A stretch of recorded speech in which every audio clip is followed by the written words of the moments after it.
Este trabajo que les voy a presentar he preparado una presentación que relata de una manera secuencial las experiencias y las oportunidades que estamos observando en el tema de mercados de naturaleza, particularmente en créditos de biodiversidad, suelo, agua y carbono, evidentemente por ser parte de los servicios ecosistémicos y porque es la base de la descarbonización y de los programas que tienen que ver con la contribución climática. Sin embargo, este trabajo está muy orientado al aspecto de los servicios ambientales y su valorización.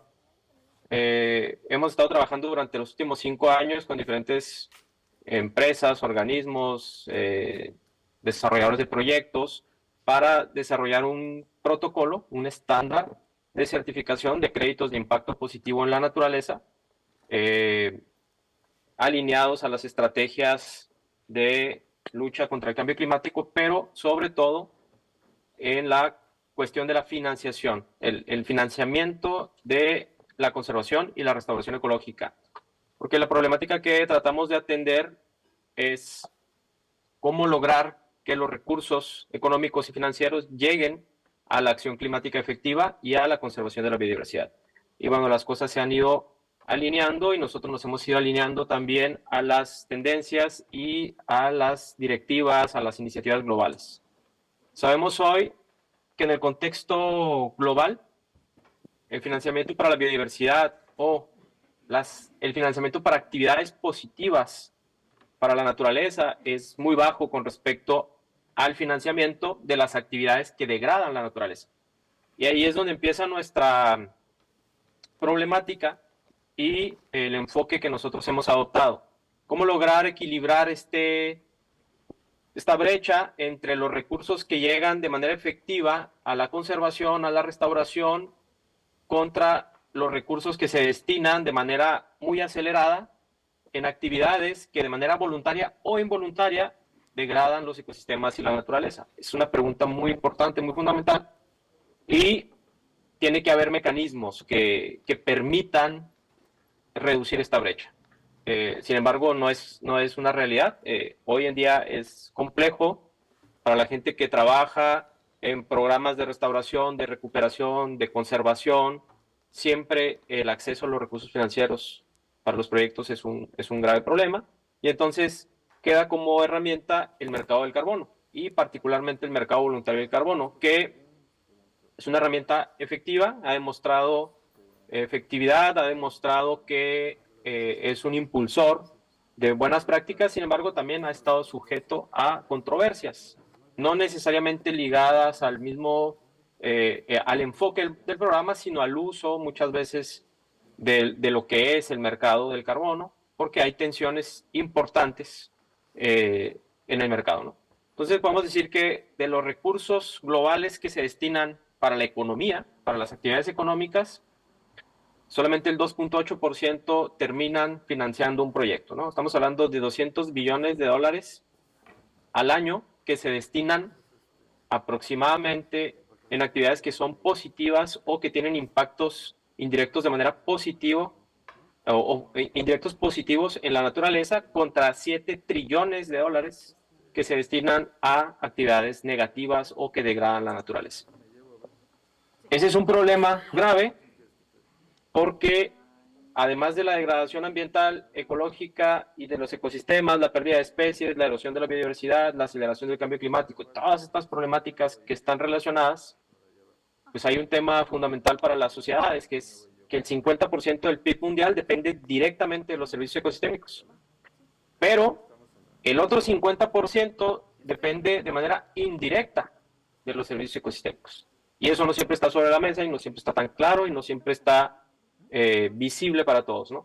Entonces empieza a ser un tema preocupante porque hoy en día la degradación es tan rápida y genera tantas dependencias de los sistemas económicos que nos estamos enfrentando a encrucijadas complejas y de las cuales todavía no tenemos la preparación para afrontar. Podemos decir, y no solamente decir, podemos observar lo que ocurre a nivel planetario, lo que ocurre a nivel global con los ecosistemas, lo que ocurre con los sistemas de producción, la erosión de la biodiversidad y todos los fenómenos que están asociados, y nos damos cuenta que la degradación de los sistemas naturales es un riesgo para todos, ¿no? Para el planeta, para las sociedades, para las empresas, para las economías, para todo, ¿no? Y la falta de recursos, pues es una constante, y empieza a haber una tendencia muy interesante que es de la cual yo les voy a hablar. Es decir, no es la única tendencia, sin embargo, es una tendencia que cada vez más es visible y que se acelera y que se adopta de manera rápida. Lo vimos hace un par de semanas en la semana dedicada al clima de Nueva York, en donde el tema fundamental de la discusión fue la biodiversidad. Estamos viendo todo lo que está aconteciendo en los días previos a la COP en Cali, en Colombia, y en donde el tema fundamental es la biodiversidad. Y el tema central dentro de esta problemática o de esta temática de la biodiversidad, pues es el financiamiento, es cómo lograr la financiación. Y dentro de todo este contexto, tenemos además una situación que es muy interesante y al mismo tiempo un reto muy grande, que es que existe dos fuerzas opuestas que están en tensión constante. Tenemos por un lado los conservacionistas puros y duros que rechazan ponerle precio o valor a la naturaleza, y por el otro lado tenemos a los grupos financieros que buscan a toda costa convertirlos en commodities, convertir la naturaleza en activos financieros al 100%. Y entonces esa tensión genera también un problema de acceso a recursos.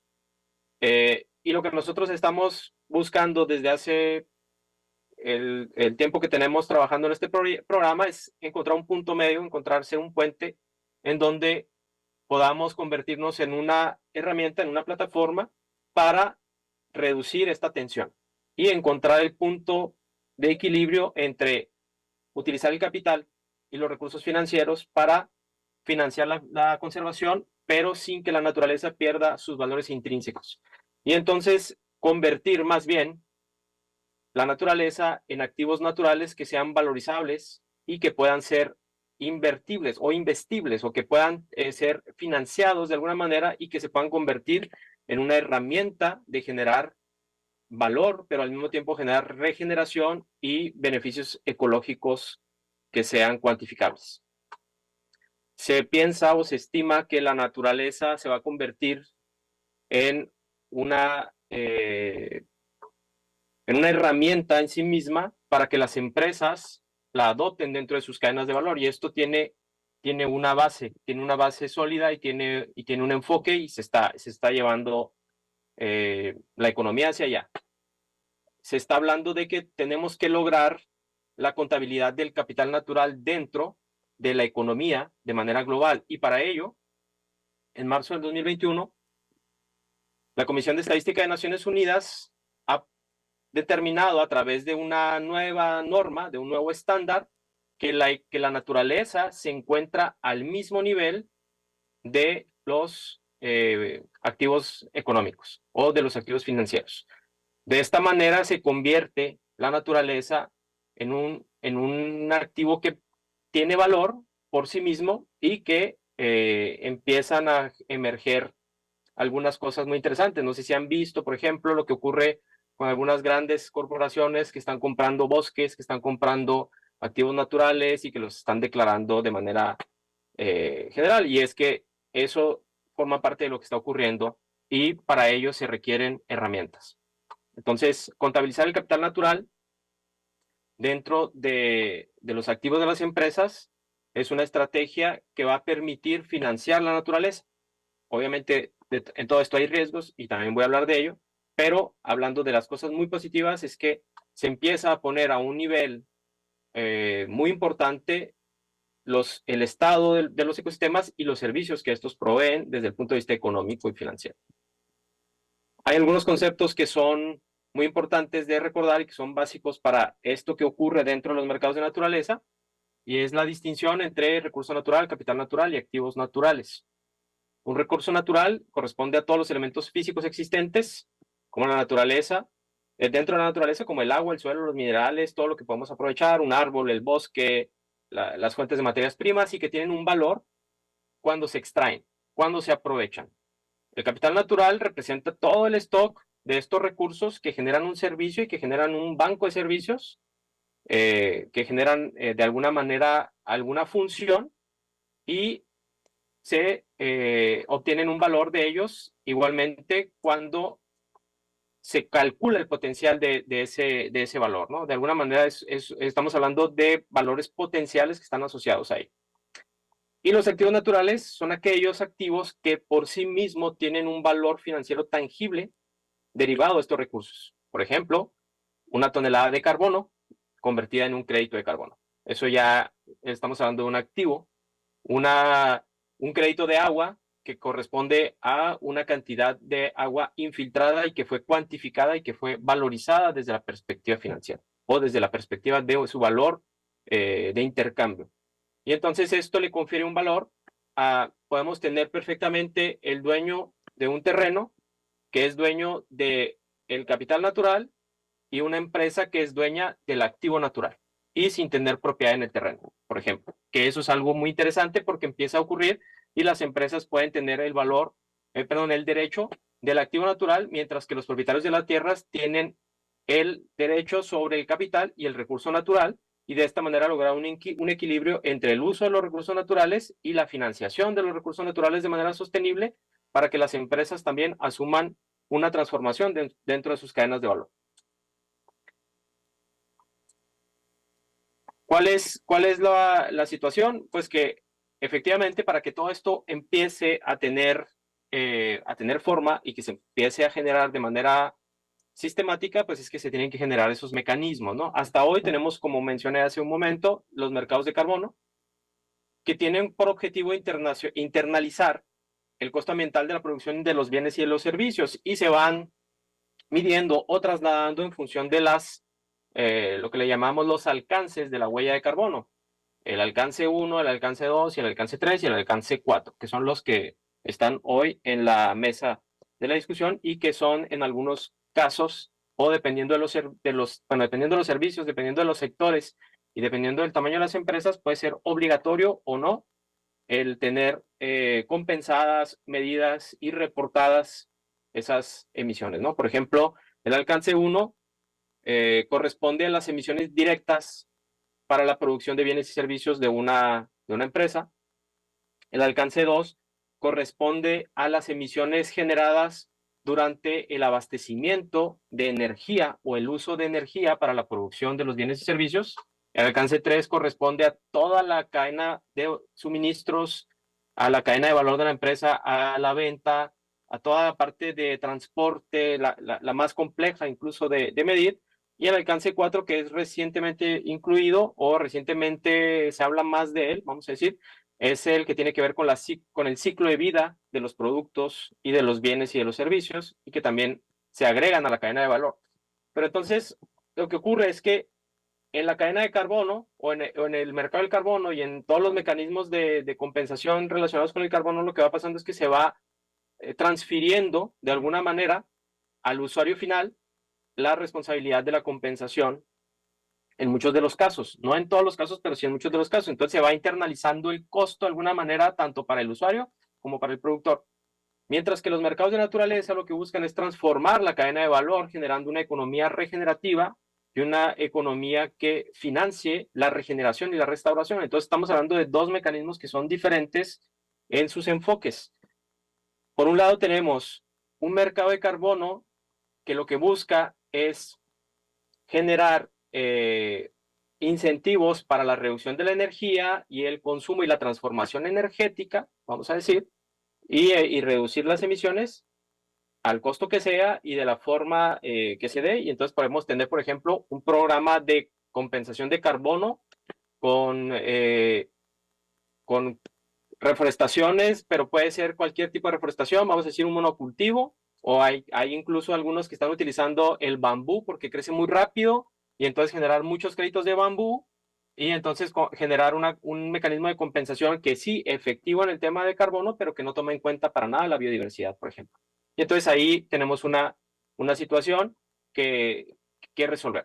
O simplemente proyectos que están enfocados únicamente en el aspecto forestal, en el aspecto de la restauración de bosques, y no toma en cuenta, por ejemplo, la agricultura regenerativa, o no toma en cuenta la conservación o la restauración de pastizales. Y entonces tenemos esos problemas de equilibrio en el mercado y que además de tener limitaciones, también son sujetos a controversias. Entonces lo que busca el mercado de naturaleza es generar una economía más basada en el incentivo de la conservación y de la restauración, y de manera biorregional, es decir, buscando elementos que funcionen de manera interactiva y que están relacionados también con lo que tiene que ver con la economía circular. Podemos decir que el CO2 o el dióxido de carbono hoy representa la externalidad de nuestro tiempo, la externalidad de manera natural, es decir, todo lo que hacemos genera de manera involuntaria emisiones de CO2. Entonces lo que busca el mercado de naturaleza es que se generen externalidades positivas, es decir, que todo lo que hagamos genere una regeneración de la naturaleza de una manera u otra, y que los que estén trabajando de manera sustentable o en pro de la regeneración obtengan incentivos para generar una economía regenerativa. Si recordamos, hablamos de la transición energética desde hace 20 o 30 años, tal vez, los que se acuerden más. Yo por lo menos tengo 20 años escuchando del tema de la transición energética o más. Y conocíamos la tecnología y conocíamos los medios para lograr la transición energética. Sin embargo, no existía la alternativa desarrollada. Entonces, para poder transitar, veámoslo como el ejemplo de Tarzán, de una liana a la otra, tiene que existir la liana de la que se va a colgar para soltar de la que está colgada. Si no existe una economía alternativa, no podemos transitar a una economía regenerativa. La economía del carbono existe porque no hay una alternativa todavía que funcione realmente, ¿no? Y es lo que se busca. Y esas son las discusiones en las que se están abordando hoy en día y que se van a abordar cada vez más por la necesidad de encontrar mecanismos de financiación que estén relacionados con estas actividades regenerativas. Entonces, existe hoy en día este objetivo Nature Positive o de naturaleza positiva 2030. Es una estrategia, una meta global que busca revertir la pérdida de biodiversidad y restaurar los ecosistemas naturales. Tiene un marco internacional, fue propuesto en la Cumbre de Montreal, y hay un objetivo completo de alineamiento de todas las economías hacia este objetivo. Es demasiado ambicioso y demasiado complejo para alcanzarlo, es decir, que se busca que para el 2030 se logre la cero pérdida neta de biodiversidad con respecto al 2020, lo cual no será posible de alcanzar, y la regeneración total hacia el 2050 de los ecosistemas, o sea, reconvertir los espacios degradados. Es muy ambicioso, es muy interesante, muy complicado o básicamente imposible. Sin embargo, marca una pauta, marca una dirección, y eso es lo positivo. Lo positivo aquí no es, o vamos a decir que no nos enfocamos, sabemos que no es posible, sin embargo, es algo que está planteado de manera seria a nivel internacional y que es un objetivo que se busca para reconvertir la manera en que se están haciendo las cosas. Derivado de esta iniciativa, se acaba de promulgar en la Unión Europea hace un par de meses, o a lo mejor 3 meses máximo, la Ley Europea de Restauración Ecológica, que tiene por objetivo reconvertir las actividades negativas hasta en un 30% hacia el 2030 para generar impactos positivos en la biodiversidad. Y entonces empiezan a establecerse los mecanismos financieros y estructurales dentro de la Unión Europea para que esto sea viable, para que esto sea una realidad.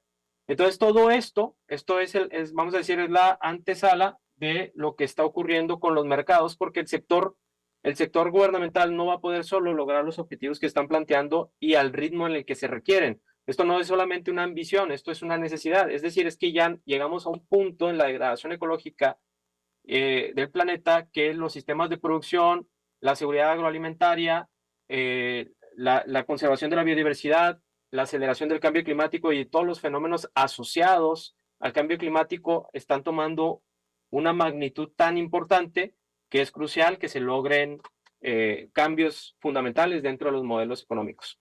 Entonces, vuelvo a mencionarlo claramente, no es posible lograr una economía sostenible sin una economía que sea capaz de valorar el capital natural. Y ese capital natural tiene que estar integrado dentro del balance contable de las empresas, porque si no, no va a poder funcionar. Si las empresas tienen capital, las empresas no lo quieren perder. Un sistema financiero funciona basado en el capital, y el capital es lo que no se puede perder, porque es lo que mantiene el sistema operando. Lo que ocurre hoy es que las empresas hacen filantropía, hacen donaciones, hacen un poco de maquillaje de lo que le llaman el greenwashing a veces, incluso, y muy negativo, para simplemente manejar su reputación, porque no pierden nada. En cambio, si el capital natural se queda establecido como parte de su balance contable y financiero, nadie quiere perder capital.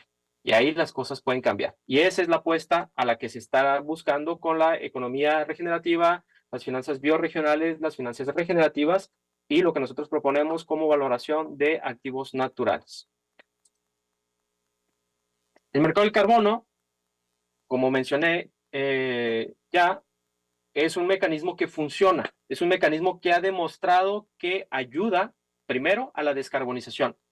Hoy se sabe que una empresa que utiliza créditos de carbono descarboniza 2 o hasta 3 veces más rápido su cadena de valor que una empresa que no los utiliza. Eso está claro.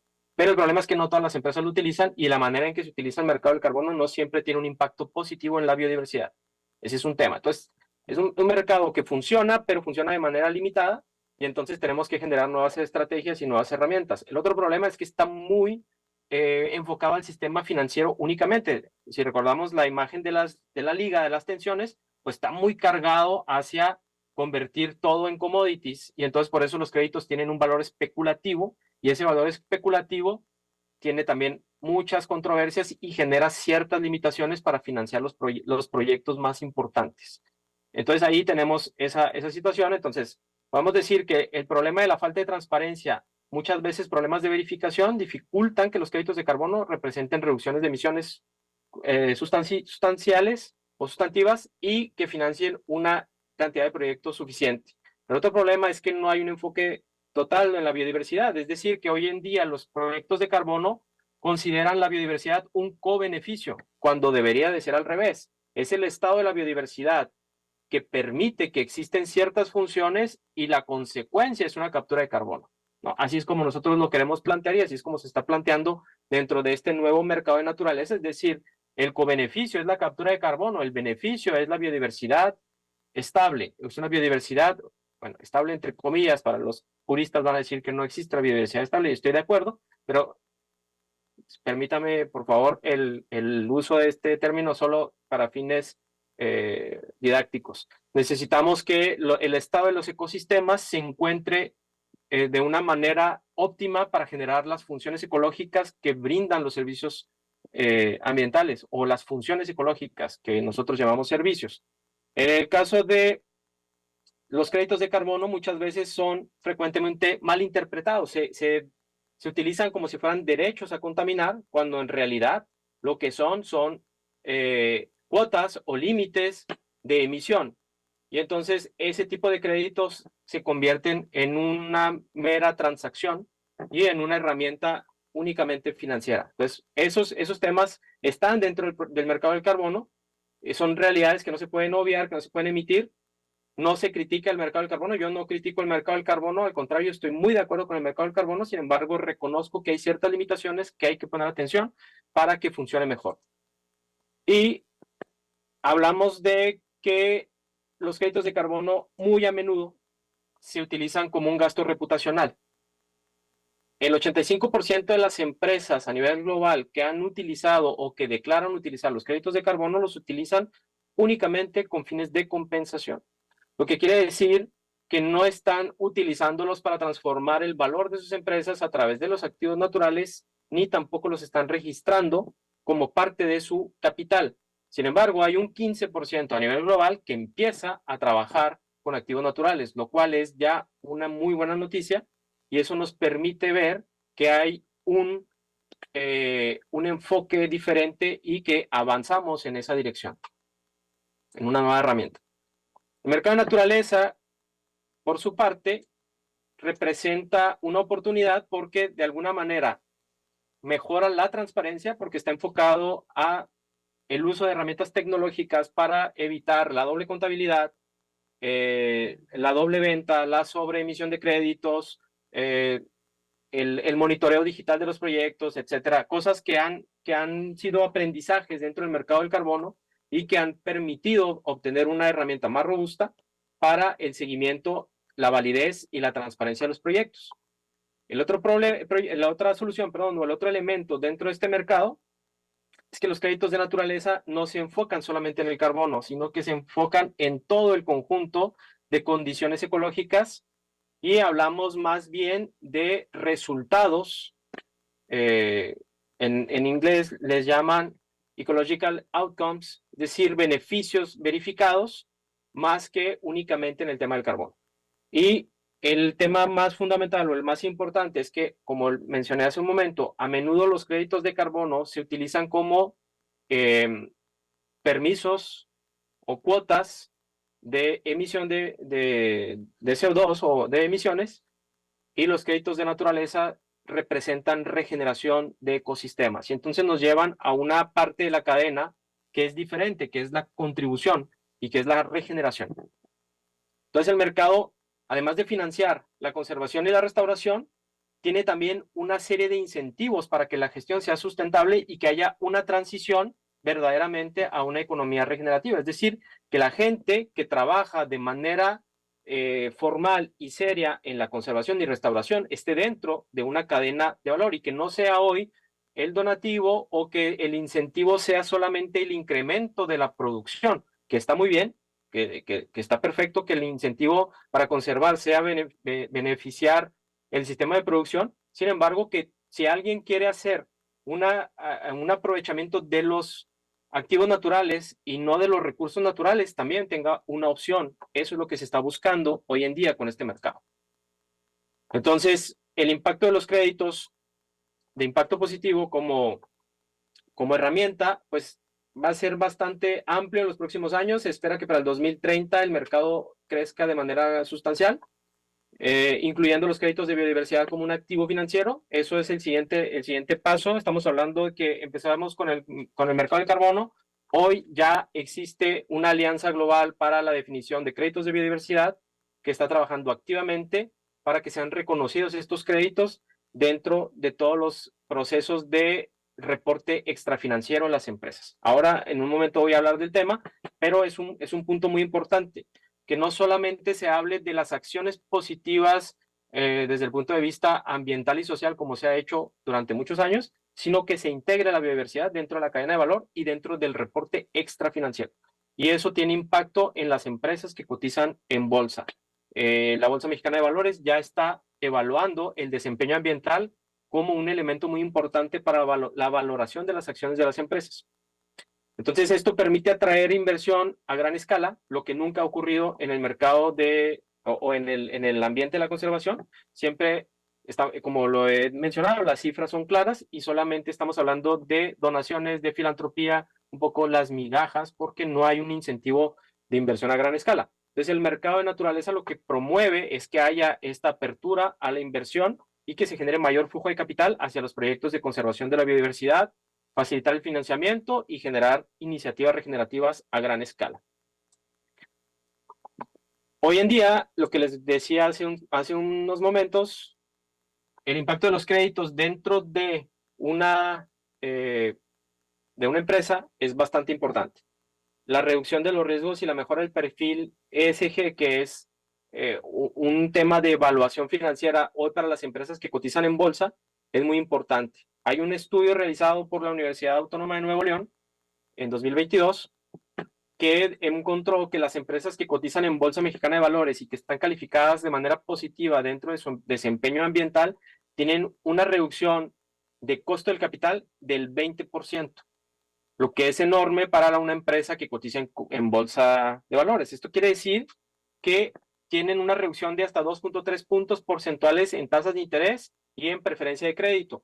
y esto es un motor de crecimiento para las empresas. Y entonces esa es la buena dirección que se tiene que tomar para que la financiación de la conservación sea una realidad y que esté integrada dentro del plan de negocios de una empresa, que no sea de manera colateral.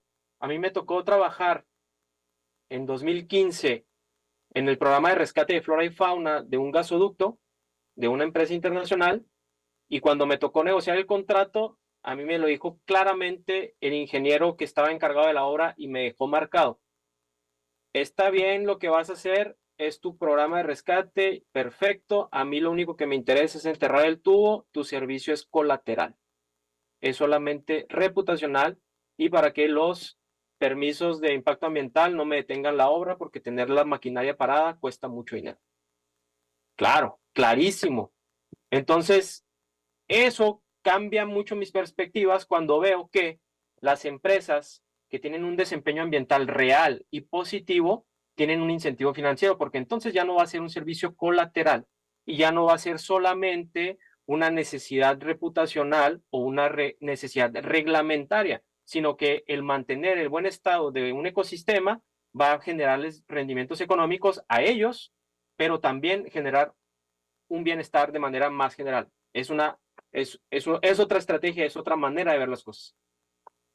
Entonces, la necesidad de transformar el mercado del carbono en un mercado de naturaleza surge también, con esta, vamos a decir, con estas intenciones y con todo este panorama y todo este contexto, surge también la necesidad de generar las herramientas necesarias. Y es ahí donde entramos nosotros con este trabajo que tenemos 5 años trabajando, realizando con diferentes desarrolladores de proyectos, con universidades, la facultad de incluso la Facultad de Zootecnia en Chihuahua, la Universidad de Niza en Francia, algunas otras organizaciones y investigadores privados.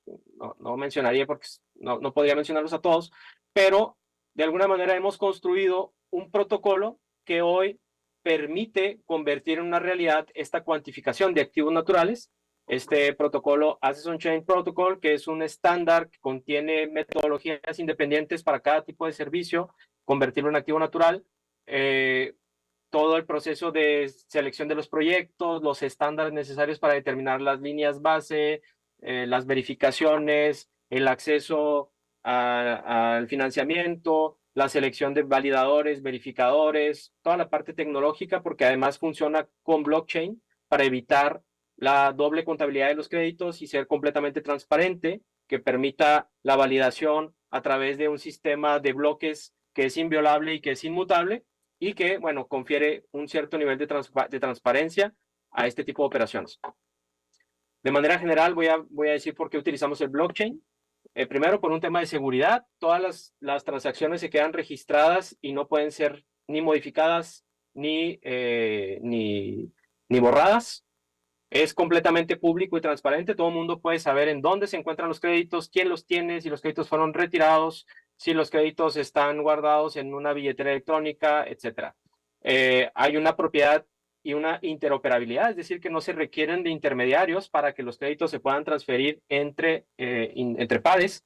De esta manera se puede generar un mercado secundario, y ese mercado secundario incentivar mayor financiación, mayor flujo de capital para la restauración de proyectos, se convierte en una herramienta financiera, y sobre todo que es descentralizada, es decir, que no existe un operador único de los créditos, y de esa manera no se puede ni monopolizar ni se puede especular de manera que el mercado pueda ser influenciado o que se pueda manipular el mercado de alguna manera general. Sin embargo, cabe mencionar que todo el sistema que hemos desarrollado funciona también sin blockchain, porque el blockchain es una herramienta, no es el propósito. Nuestro propósito es lograr valorizar las actividades y convertirlas en activos naturales para incentivar la conservación y la financiación de la conservación. Sin embargo, la herramienta pues es muy útil y nos permite darle más robustez al sistema y mayor transparencia. ¿Cuáles son las unidades que se proponen dentro del mercado de naturaleza? Pues está por un lado el carbono, pero estamos muy enfocados en el carbon removal, es decir, en las remociones de carbono a través de proyectos que generan nuevas unidades adicionales desde el punto de vista ecológico, no solamente el evitamiento, aunque es necesario, nosotros lo vemos desde la perspectiva de biodiversidad. todo lo que tiene que ver con evitamiento de nuevas emisiones, ya sea por deforestación u otro tipo. Los créditos de biodiversidad, hay una particularidad aquí muy interesante. En un crédito de carbono, la métrica y la unidad es la misma, es decir, una tonelada. Una tonelada de CO2 que fue secuestrada, capturada por un ecosistema, y el crédito representa esa misma unidad. En el caso de los créditos de biodiversidad, la métrica o las métricas, porque se utiliza una canasta de métricas, son diferentes de la unidad. Es decir, que necesitamos medir el incremento o el estado de la biodiversidad. Entonces aquí existen dos tipos de créditos: los créditos que son de mejora o restauración y los créditos que son de conservación y que están basados en especies clave que representan una imagen, un snapshot del estado general del ecosistema.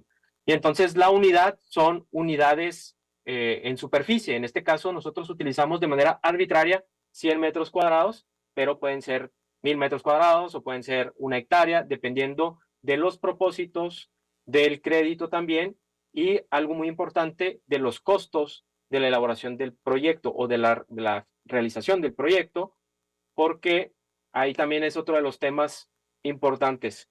El precio de los créditos tiene que estar relacionado a las actividades reales para que no se genere un mercado especulativo nada más, y que sí sean benéficos para el desarrollo de proyectos de impacto ecológico positivo. En el caso de los créditos de agua, corresponden a 1 metro cúbico infiltrado y verificado, y los créditos de suelo corresponden a 1 tonelada de suelo que fue evitada de la erosión a través de las diferentes obras y mecanismos de conservación de suelo y agua. Entonces, tenemos unidades y métricas diferentes, que diferencia también de lo que tiene que ver con el mercado del carbono, que solamente tenemos una unidad y una métrica.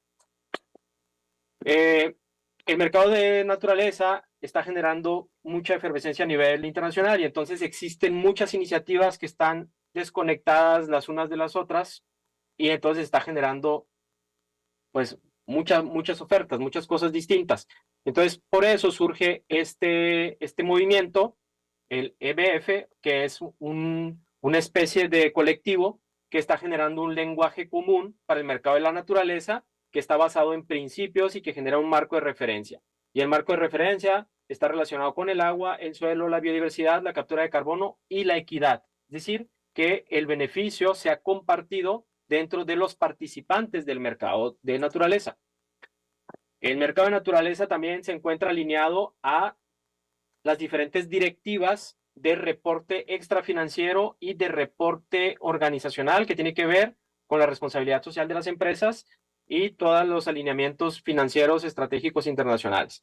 Hay una serie de directivas que están surgiendo y que empezaron de manera voluntaria y que poco a poco transitan a la obligación. Entonces las empresas cada vez más están obligadas a hacer públicos sus reportes extrafinancieros, en donde establecen de manera clara cuáles son sus impactos y sus dependencias de la biodiversidad. En México, a partir del 2025, será obligatorio para las empresas los reportes de sustentabilidad, y van a estar a cargo de la Secretaría de Hacienda y Crédito Público. Así que todas las empresas van a estar obligadas a revelar sus impactos en la naturaleza, de alguna manera. Al menos eso es lo que fue anunciado este año, y es una excelente noticia para el mercado de naturaleza. Los principios de un mercado de naturaleza, al menos desde la perspectiva nuestra y alineado a este, vamos a decir, este marco de referencia internacional, pues es que todos los proyectos que se generan para generar créditos y activos naturales tienen que estar basados en la naturaleza, tienen que estar basados en actividades positivas para la naturaleza y la biodiversidad. Tiene que haber un proceso de verificación y de independencia. Por ejemplo, nosotros, en nuestro caso, los proyectos que certificamos son desarrollados por un tercero y son verificados por alguien más de manera independiente. Por ejemplo, la Universidad Autónoma de Chihuahua es verificadora a través de la Facultad de Zootecnia del protocolo. Y entonces de esta manera se le da certeza y se le da transparencia al proceso, y eso nos permite que todo el mundo tenga confianza, porque un mercado como este solamente puede funcionar en base a la confianza. Tiene que ser adaptativo, es decir, que hay cosas que no necesariamente tenemos previstas, no necesariamente funcionan de la manera en que se habían considerado, y entonces tenemos que estar abiertos a la evolución, a la adaptación, y sobre todo a reconocer que en muchos lugares hay prácticas que son distintas y que esas prácticas a veces generan beneficios ambientales que no necesariamente estaban contemplados y entonces hay que considerarlos. Por ejemplo, recientemente tuvimos una propuesta de un proyecto que nos decía, yo quiero certificar el impacto positivo de dejar la madera muerta dentro de un ecosistema sin alteraciones. Pues bueno, vamos a ver cuáles son los beneficios que tiene la biodiversidad, los beneficios que tiene en la fauna, los beneficios que tiene en el suelo, en los insectos, etcétera, y cómo lo podemos cuantificar. El beneficio tiene que ser compartido, es decir, que todo el mundo tiene que ganar su parte de participar en este programa, en los mercados de naturaleza. Aquí tiene que ganar el que desarrolla el proyecto, el que lo verifica, el que lo valida, el que vende los créditos, el que certifica, el que hace la promoción, para que se genere realmente este marco económico en el cual todo el mundo tenga un interés en que se desarrolle, generar esta economía regenerativa de manera real y justa, la transparencia y, por supuesto, la adicionalidad. Sin embargo, hay un reciente debate en el tema de la adicionalidad porque no se maneja de la misma manera que en el carbono. En el carbono, es decir, que se tiene que justificar de manera previa que sin la realización y la venta de los créditos, el proyecto no se podría desarrollar, porque entonces no sería adicional, lo cual está bien en temas de carbono. Pero ¿qué pasa en el mercado de la naturaleza? Esta visión compleja y pues muy divergente con respecto al tema de la adicionalidad, limita o castiga al que tiene mucho tiempo haciendo las cosas bien. Entonces, hay un debate hoy entre si la adicionalidad debe ser considerada de manera distinta en el mercado de naturaleza con respecto a lo que se considera en el mercado del carbono para incentivar que se siga conservando, que se sigan haciendo acciones positivas en favor de la biodiversidad y que los que lo están haciendo pues reciban una remuneración y incentivos financieros para seguir conservando y seguir restaurando ecosistemas. Es un debate que me parece muy válido y muy importante en este momento. Lo que corresponde a el esquema o cómo está constituido el mercado y particularmente a través de un estándar como el AOCP, la mayoría de los estándares de carbono, cualquiera que ustedes quieran, tienen en el centro al comprador en general. Y el comprador de los créditos generalmente es una entidad financiera, es una corporación, un grupo que requiere créditos y entonces empiezan a poner las reglas. Y entonces ponen las reglas de precio, ponen las reglas de transparencia, ponen las reglas de integridad, entre comillas, que al final de cuentas se van haciendo filtros y filtros y filtros. Y entonces obtener créditos de un proyecto es una labor complicadísima, muy costosa y que lleva mucho tiempo. Entonces lo que nosotros hemos hecho es al revés, hemos puesto en el centro del protocolo al cultivador de los activos, es el desarrollador de los proyectos, porque es el que requiere tener el dinero para que el proyecto sea exitoso, para que dé los resultados concretos y correctos y sobre todo que tenga los incentivos suficientes para que el proyecto no se caiga y que se mantenga generando a largo plazo los beneficios ambientales. Por supuesto que los compradores institucionales y los inversionistas y los prefinanciadores fueron una parte muy importante, pero tienen que entender que es el desarrollador el que marca el precio, porque es el que sabe cuánto cuesta desarrollar una obra, es el que sabe cuánto cuesta desarrollar un proyecto y es el que lo está manteniendo, el que lo está sosteniendo con el trabajo. Entonces el prefinanciador y el inversionista tiene que jugar parte de esta visión. Por el otro lado tenemos a los brokers y a los revendedores que también juegan un papel muy importante porque son los que están en contacto con la demanda. Tenemos por un lado la oferta y la demanda de créditos y están los cuerpos de verificación y validación independiente que son los que le confieren transparencia y credibilidad al sistema. Y obviamente también están los gobiernos que adoptan este tipo de mecanismos para incentivar finanzas regenerativas a nivel local o estatales, ¿no? En lo que corresponde a la secuencia de mitigación, es diferente de lo que ocurre con el carbono o lo que ocurre con la secuencia de mitigación en un proyecto de infraestructura a través de la ingeniería ecológica. Primero tenemos los impactos ambientales que se pueden evitar, los que no se pueden evitar se reducen, los que no se pueden reducir se restauran, los que no se pueden restaurar en sitio se compensan ex situ, en otro lugar. Y en el mercado del carbono tenemos lo mismo, se evitan emisiones a través de la transformación de la cadena de valor. Si no se puede transformar la cadena de valor, se reducen emisiones a través de la sustitución energética o a través de los mecanismos necesarios para reducir empaques, transporte, etcétera. Y pasa directamente en la secuencia del carbono. En la restauración no forma parte, solamente en la originación de proyectos que están relacionados con un mecanismo que, bueno, en compensación tenemos dos mecanismos. Tenemos el offsetting, que es la compensación propiamente, y el insetting, la compensación que se da a través de la compra de créditos que alguien ofrece. Y el insetting, que es una compensación que se da a través de la originación de un proyecto dentro de la organización que quiere compensar. Entonces ahí es donde entra probablemente el esquema de restauración, cuando se trata de un proyecto de restauración ecológica, pero no necesariamente tiene que ser así. Puede ser un programa de financiamiento de instalación de paneles fotovoltaicos, por ejemplo, y obtener créditos de reducción del consumo energético y de esa manera realizar el offsetting. Entonces, en el mercado del carbono esto no está todavía tan completo como lo estamos proponiendo nosotros y va directo a la compensación. Pero la secuencia de mitigación tiene que ser muy importante para que las empresas no caigan en lo que llamamos greenwashing o lavado verde. Evitar primero las emisiones, reducir las que no se pueden evitar, compensar lo que no se pudo evitar y reducir. En el mercado de naturaleza tenemos la misma secuencia, pero con un enfoque de restauración ecológica inevitable, es decir, que siempre tiene que haber una acción de restauración cuando la doble materialidad de las inversiones es cuantificada. ¿A qué me refiero? Una empresa depende, o una cadena de valor, o un sistema económico depende de la biodiversidad en la misma medida en la que también la afecta. Eso es súper importante. Un agricultor depende de la biodiversidad en la medida en la que lo afecta con su sistema de producción. Si aplica muchos fertilizantes, si aplica muchísimos agroquímicos, pues tiene una dependencia enorme de la biodiversidad, porque la está degradando completamente, ¿no? Esa doble materialidad de un mecanismo de inversión, ¿cuánto es mucho más sencillo si lo explicamos de una perspectiva? Si tu dinero no trabaja para combatir el cambio climático y conservar la biodiversidad, entonces ¿para qué trabaja? Si lo vemos de manera análoga, si no está trabajando de manera positiva para el clima y la biodiversidad, está trabajando para degradarla. Esa es la perspectiva. Y eso se demuestra también con las cifras globales. 200 billones de dólares anuales invertidos en actividades positivas para la naturaleza contra 7 trillones.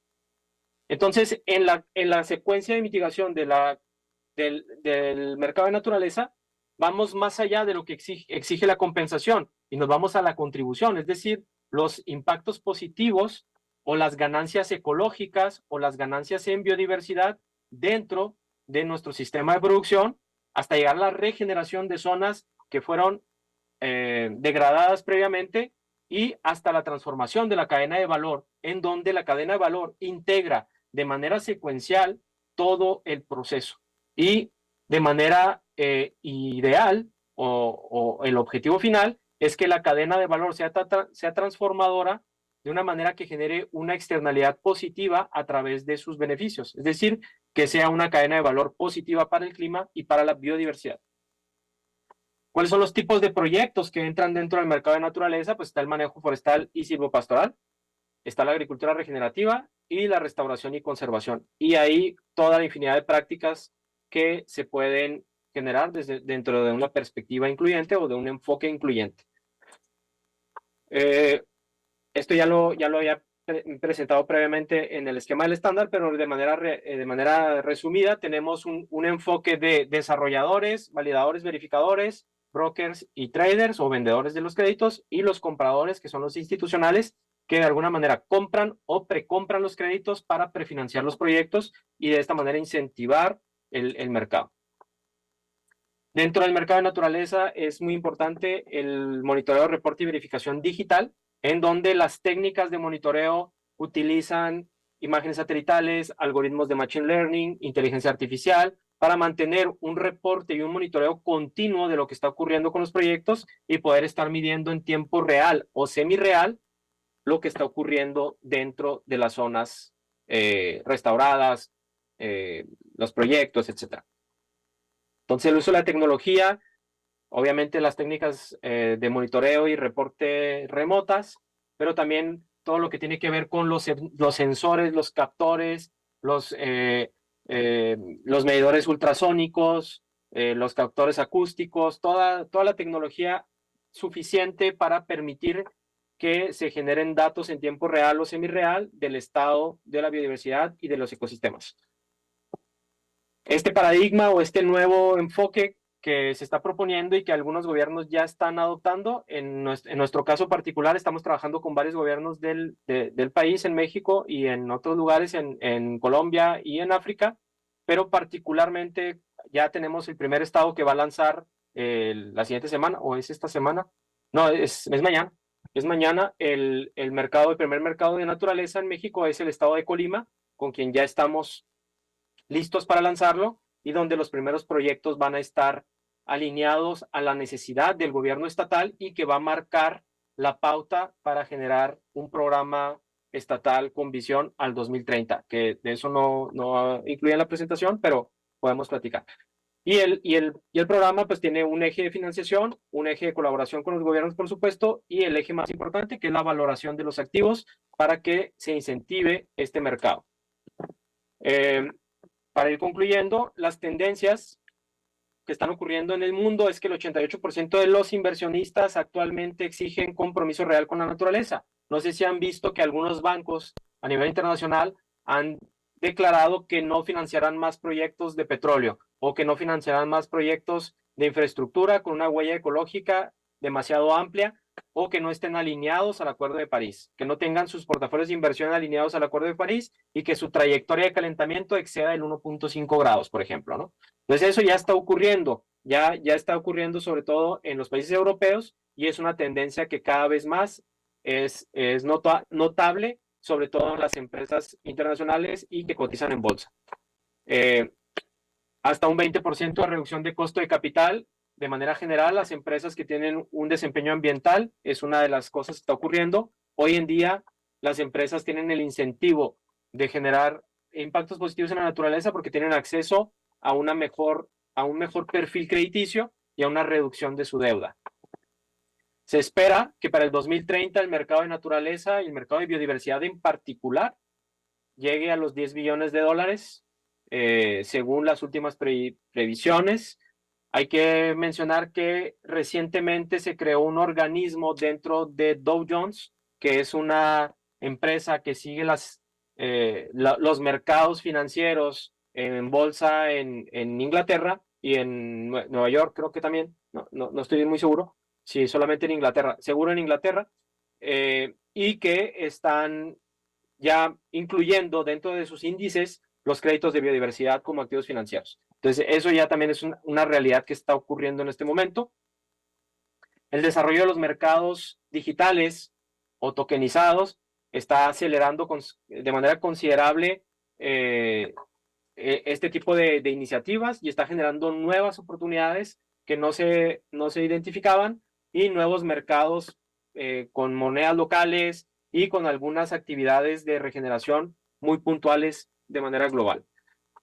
Dentro de los compradores existen tres sectores muy importantes que son los que están enfocados a la compra de créditos de biodiversidad. Está por un lado el sector agro, todo lo que tiene que ver con el agroalimentario, por lo que les decía hace un momento, la dependencia del sector agro a la biodiversidad es indudable.